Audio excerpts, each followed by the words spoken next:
Fans were fired up at DSU's Alumni Stadium Saturday night for the battle between Salesianum and Sussex Central, the Division I state championship on the line. Both teams scored in their opening possessions, and Sussex Central looked good in the first quarter. A little reverse action here by the Golden Knights, and it goes for a nice gain. That was a part of a drive that ended with C.J. Bell's 26-yard field goal. That put the Golden Knights ahead 10-7, and the Sals found themselves in an unfamiliar spot. That is, being behind.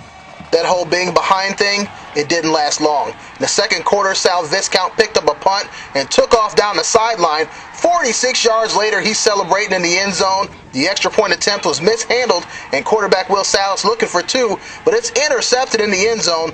That left the score 13-10. Later, the Sals decide to go to the air. Look at Andrew Zerba get behind the defense, and he's gonna rumble all the way into the end zone. 62 yards on the play, and whoever thought the Sals wouldn't throw the ball had another thing coming. The defense gets into it here as Jeff Vanover picks off this pass. Next play, Salas finds John Kaderka on a 48-yard touchdown pass. All of a sudden, the Sals have blown it open. 27-10 Sals, more defense on the way. Watch this hit by the big 5'9", Dominic Truono fighting off a block and laying the smackdown. The Sallies took a 17-point lead into the half. A great halftime show by the Sallies band accompanied the great game. More Viscount in the second half. This time he gets around the left corner and rips off another big run. More in his statistics shortly. The Sals make it back-to-back state championships, winning 34-17. A great season by Sussex Central, but it was a day for the Sals and a big day for Viscount. 26 carries, 285 yards, and 2 touchdown runs, plus the big punt return for a touchdown. Here's what some of the Sals had to say.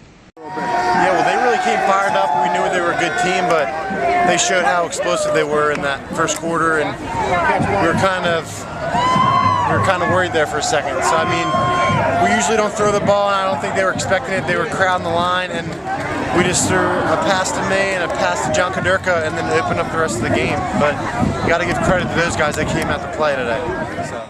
The fact that this team was perfect makes it very, very special. These kids, like I said, had a bullseye on them all year long. We were the #1 ranked team the first week, and I think we survived the entire season as the team with the bullseye on it. And these kids each week worked hard. These kids each week came to play come game day, and it's just such a special night. It's such a special season for them and for me.